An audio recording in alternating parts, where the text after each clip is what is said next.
Hey Kimmy babes, and welcome to another episode of Kimmy Vlogs. Can y'all believe we are at episode 5? It's just been so refreshing to bare my soul to you, my subscribers, and I'm just so glad that you've been on this ride so far. I hope you were able to get some gems because I was dropping gems, y'all. And I just really hope that you've learned something from all my videos because we have way more to go. Stopping this journey, like I am going to continue my YouTube journey for years and years to come. Kimmy Vlogs is going to be a household name, so get ready. This episode is about what happens after the wedding. If you have not caught up with part 1, please make sure you do so because I dropped a lot of tips in there. While we are talking about wedding story time, what happens after the wedding, we are going to get into the top 3 looks that I found that were really nice for fall. I've been getting a lot of feedback from YouTube Shorts, Instagram, and TikTok, and I would love to know, like, out of these top 3 outfits, which one stood out to you the most. So we'll definitely be getting into that while we're talking about weddings, because usually I do my makeup, but this time we're gonna do outfits. So let's go ahead and get into it.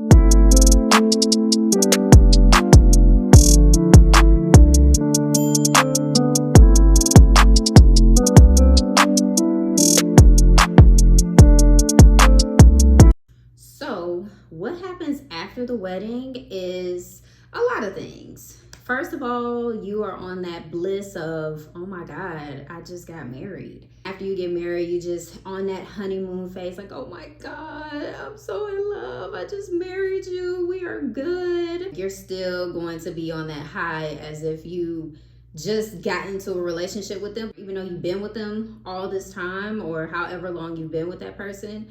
It's kind of like you're starting all over again, except that you're married. You're not in like girlfriend and boyfriend, fiance, no, none of that anymore. Like, this is marriage, like this is real. Of course, we spent the night in a hotel and the next day we just went back to our place. Typically, people go on their honeymoons. And that's the number one thing I wanted to talk about on this video. Honestly, my tip to anybody is if you are going to try to plan for the honeymoon, I think like way in advance, just stack up money for the honeymoon over time until the wedding date is upon you. Even though we didn't go on our honeymoon like right then and there, we just spent time with each other, like really just taking it all in. You're going to get like a burst of calls or text messages, people telling you like, oh my God, I loved your wedding. It was so nice. Y'all were so cute. Like, that's all we kept like getting, and it just made us feel all giddy again. So my tip to my brides is, like, as far as work purposes, I feel like you should take off 2 weeks if you can. My crazy self went back in the same week as if I didn't just get married. Like, who did I think I was?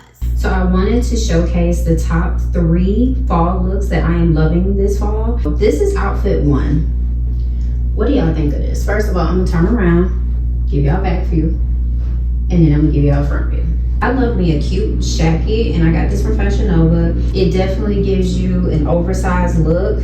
And then also this top is from Fashion Nova, and I am loving all of these little feathers at the bottom. They're really super cute, give me a little Tina Turner a little bit, you know. And then the pants, they are like really, really cute and comfortable. The color is really, really nice. The sneakers is also from Fashion Nova, and they're kind of give you like a little Balenciaga type vibe, even though they're not Balenciaga, but you get the vibes. So what do you think of outfit 1? Is this your look? Let me know in the comments. Once you do get back to work, the next steps is now you have to change your name on so many different things. I had a time, especially at my job with the insurance, I wanted to change my name from Scott to Powell. HR just basically said, oh, we're gonna need a copy of your marriage license, and also we're gonna need a physical copy of your social security card. Okay, boom, I was like, okay, I got the marriage license, but I hadn't changed my social security yet. And I'm like, you've got to be kidding me. Mind you, it was almost time for open enrollment for new insurance, and I wanted everything to reflect on the insurance. So I had to go to the social security office, and I thought it was going to be a bad experience, but actually it wasn't too bad. and I will walk through the steps with you. You go to your local Social Security office. I had to go to the kiosk, fill in my name, sit down, fill in some more paperwork. And let me just tell you this.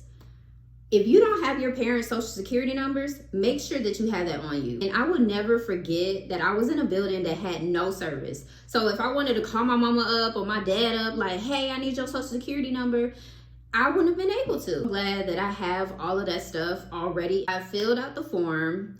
I basically had to wait for my number to be called. Once it got called, I went back there and I was like, okay. I was instantly like, I'm stressed out, I don't know what to do. And I kid y'all not, I sat down and the lady was like, okay, I just need your marriage license. Okay, I had that. She was like, I just need your ID. And I was like, okay, I got that. And then once I got done with that, she was like, okay, you're good to go. And I was like, that's it? I thought it was gonna be way more than that, but no, all she really truly needed was the marriage license to make sure that we were married, and I was good to go. And she was like, your Social Security card should probably arrive within 7 to 10 business days. You know, they always tell you that, even though that it might arrive like way quicker than that. But you know me, I was like nervous. I'm like, oh, 7 to 10 business days. Like, I'm trying to hurry up before open enrollment ends. But I ended up getting the Social Security card like within 2 days because I was able to send that information to my HR department and they were able to process my request, and then I was good to go with everything getting changed in the system. So then that way my open enrollment would reflect Powell instead of Scott. So we have moved on to outfit 2, and it's definitely giving me a Mean Girls vibe. The sweater is from Fashion Nova. The sleeves are super cute because it has like cute little feathers. And then the skirt is from Forever 21. It's giving me a little Tina Turner look with the little feathers and everything. And then the boots are from ShoeShock. Definitely shop them. They have some really nice affordable boots. So go ahead and get you some from what it looks like in the back.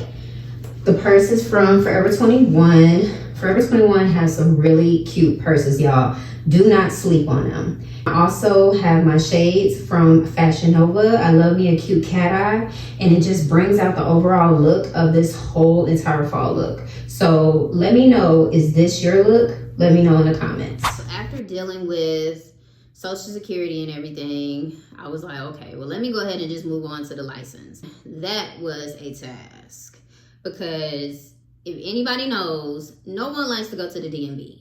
It's always a process. It's always a line. And I was like, oh my God. I went to the DMV and I'm like, I'm hoping that this process is just as simple as the Social Security office. So when I went there, it was a long line. I went on a Saturday, which is not a good idea. You know, anybody knows, definitely going during the week. I thought that I did everything that I needed to do. Like I had my marriage license, I had the old license.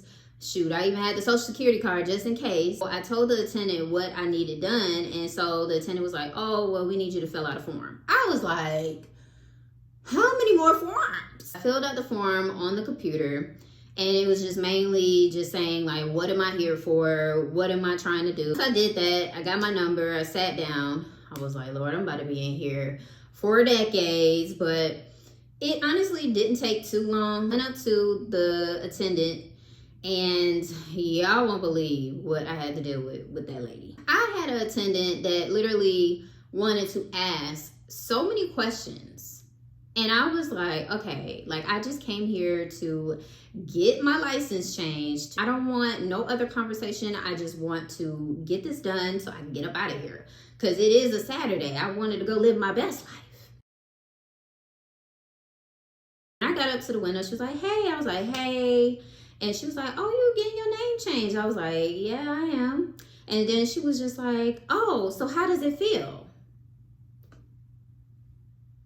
How does what feel? Mind you, we're up against a glass window, so I could barely hear her, and it was a lot of noise in the DMV. So I'm like, what is she talking about? So basically, what she was trying to hint at is, how does it feel to be married? And I was like, oh, but why you didn't just say that, girl? Like, already flustered and nervous and ready to get this over with because I wanted my picture to come out good. I told her how it felt to be married, and I was giving her a little bit of my advice so far of what I learned, even though I haven't been married that long. Telling her that it feels really amazing to be married, and Just knowing that you get to spend the rest of your life with your partner. I kept it simple at that because I really didn't want to have that much conversation. I just wanted to accomplish what I was here for, the end goal of getting this done, because I was over it. I kid you not, y'all. This lady just kept on asking questions or just basically telling me about her and her man and how they've been on and off for years. She's thinking about marriage and all of these things. And I'm just like, this is not what I came here for. I gave her some advice as far as like on her relationship and what she should do, and hopefully she is taking my advice. I don't mind giving advice to people. Like, I do love doing that, especially when it's relationship advice, even though I'm not an expert or a guru, but I just give my intake on, you know, how I see what you're describing to me. And if I see that it's not worthwhile, then yeah, I'm going to tell you, you need to let it go. Is this benefiting you? Is this serving you? Like, what is this relationship doing for you? Because is it going to lead to marriage? Do you even want marriage with this person? Do you even see marriage with this person? I'm an analytical person where I'm asking you these questions because I've had to ask myself these questions. So I just had to lay it all down with her, but it was super random that she was asking me all of this or telling me about her relationship, and it's completely fine, but it's like, girl. We have made it to outfit 3. This entire outfit, and minus the sweater and the boots, are from Forever 21. Oh, let me tell y'all, people been sleeping on Forever 21. Like, this was an entire pant set, and it did not even cost that much. Really loving this color on me. Green is such a nice, beautiful color, and for it to look like this on my skin tone, baby, what? This is from Forever 21. Boots are from ShoeShock, and it definitely gives you that big boss energy. Like, yes, because I look too fly out here in these streets. Like, you gotta talk to me nice. So is this your look? Let me know in the comments. After dealing with the DMV, the next thing I tackled was like my bank cards. I had to go inside my local branch to get my name changed. I brought the marriage license. You definitely have to bring your ID. I was able to receive both of my cards, and it said Powell, and I was like, okay, great. They didn't mess up the name. Before the wedding, you were already stressed, and then after the wedding, you get even more stressed if this is what you plan on doing. Like, again, you don't have to do this after the wedding. It's up to you when you want to make the name change, but for me, I wanted to go ahead and get it done. Other thing that you can tackle is your passport, especially if you plan on going to your honeymoon the year after or whenever. You know, you want to make sure that you have that changed as well. I had to think about that too, but I have not done it yet, and I will get it done. But the process of it all, in the midst of all of these things, I also wanted to do like thank you cards. Even though I was tired from having to send out like the invitations and all of that stuff, the good thing is at least you can send out thank you cards to the ones that gave you gifts. I was kind of relieved about that because I'm like, yes, I don't have to send it out to like our 70 plus guests. I could just send it out to the people that gave gifts. I went on to Zazzle.com and I basically took one of our wedding pictures and just put it on the thank you card and then just put some writing on it, and then that's it. Sent it out to our family or friends that gave gifts, and they loved it. It was a hit because they were like, this is so cute. Like, how do you be doing all these things? Zazzle.com. Okay, clicker, god damn it. This clicker playing with me today, damn it. So that concludes this episode. I hope that you found that this video was helpful, especially just wondering like, first of all, my hair and my lashes played in my face. Like, my hair was out of place and I was getting irritated, and then my lash had the audacity to shift up. Do y'all not see that? I was so upset, but it's okay because the video still came out good. I digress. Like, well, what happens after the wedding? Because people just think like, okay, you got married, so that's it. No, it's definitely not. It's way more to it, and it's just mainly just getting your information changed, but it's still a lot. Until next time, Kimmy babes.